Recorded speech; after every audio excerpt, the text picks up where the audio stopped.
Hi, and welcome to my channel. I made this channel to help filmmakers get better at making films and learn new filmmaking techniques. On each episode, I'll present a few short films from subscribers in the YouTube community, and then I'll offer my likes and dislikes on each film. Hopefully my opinions will just serve as talking points for you in the comments, and you can discuss whether you agree or disagree with me. If you're interested in your film being in the next episode, you can submit it to me at meshroyale@gmail.com.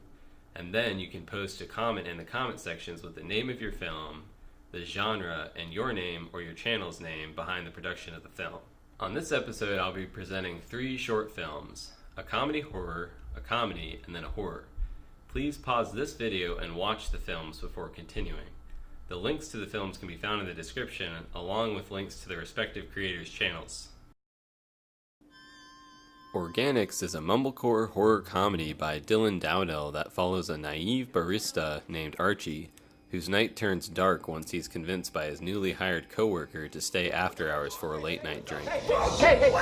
Well, Archie ends up having more than one drink and less than 2 kidneys. This film really grabbed my attention from the get-go, as it comes off as having a high production value.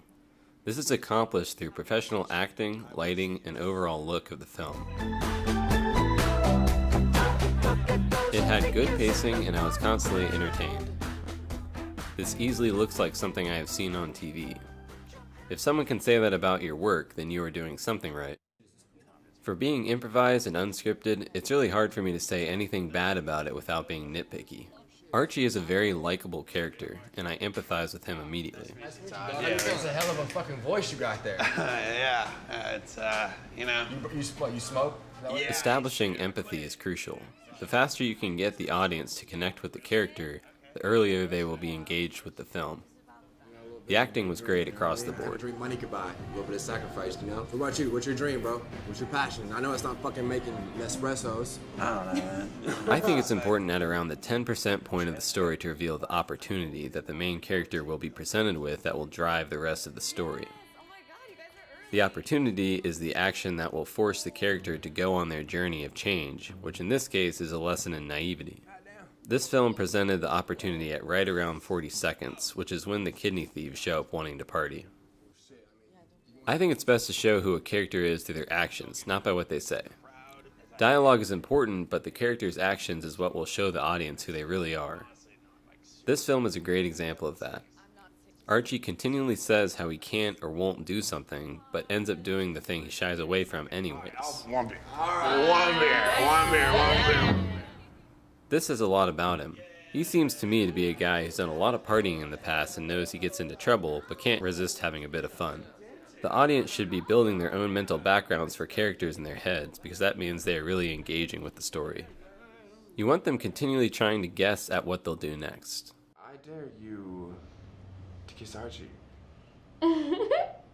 That is a crucial engagement mechanism you want between the story and the audience. The biggest issues I had with it was stumbly dialogue, but really this could be attributed to its unscripted nature, so it is kind of nitpicking. There are bound to be a few awkward pieces of dialogue, so I can't really ding it, but this one did throw me out of it a little. I wanted to go, and I needed a fresh start where I could take exactly what I wanted. You know what I mean? My man. The climax of the story was gripping to watch, and the twist took me by surprise. Although, I felt like Archie's leg would have flinched at the pain of being stabbed with a needle. He yells immediately when it happens, so we know he felt it. That took me out of it a little, but overall the twist was very well executed. One last nitpick was if he really had an organ removed, I would think he'd take at least the day off. Archie, my dude. There he is. Better late than never, dude. This part wasn't super believable as far as the story goes. Overall, I had a lot of fun watching this film, and as an improvised piece, it met and exceeded my expectations. I would love to see more. Oat milk, please. Welcome to Organics. Stapler the Movie is a comedy by A Batteries about a stapler that runs out of staples and its journey to get a refill. It's clearly made with either an extremely small or non-existent budget, but it's not trying to be something flashy. The story is much better than it lets on, and it had me laughing and entertained the whole way through. The film follows a very simple but effective story structure, where a problem is presented as an opportunity very early on in the film, after which the remainder of the film is spent with the main character, the stapler, working to solve the problem, resulting in a climax where the problem is solved, however, at great cost to the stapler. The set is messy, the lighting uninspired in most parts, but all that doesn't really matter as the story is cohesive and with a great score. Clearly, with more resources and money, this film could be better, but again, it isn't trying to be an expensive work of art. There are some really creative gags in this film, which makes it much more engaging.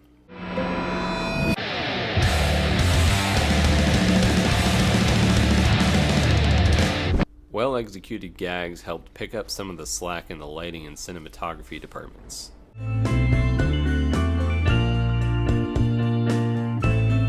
Overall, this film was a hilarious ride that was always entertaining.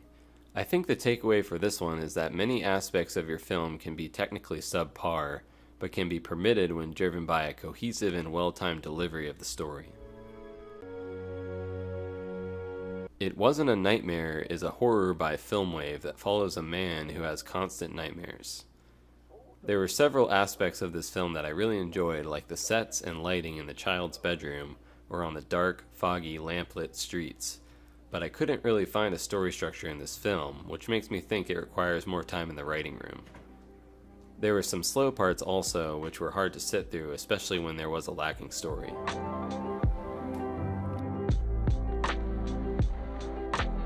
Most of the camera work was decent. I liked when the camera would pan or track the main character like normal and then suddenly would get up and follow him. That was a cool effect. I would have rather seen more of that than reveal the masked being in the foggy street scene. Sometimes the scariest thing is what you don't see. Most of the jump scares were pretty good. The foggy street scene jump scare left a little to be desired. Also, the main character seemed to be more jogging than running when he saw the being following him.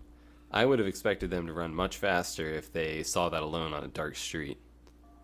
The clown scene was very good.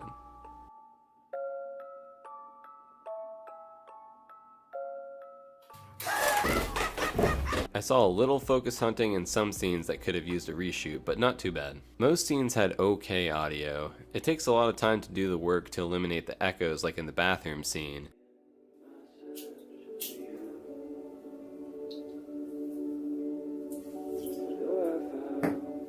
But those echoes detract from the film. In the foggy street scene, the cars driving by audio seemed a little cut off and jarring. Better audio would have made this film go a lot further for me. The scream at the end also didn't really do it for me.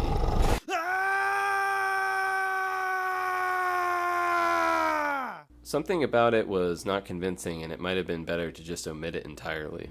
All in all, there were some really good elements in this film pertaining to lighting and cinematography, but I would have liked to see a more fleshed out story. I couldn't really see any through line from the beginning to the end. I think with more time spent writing, this could be a great film.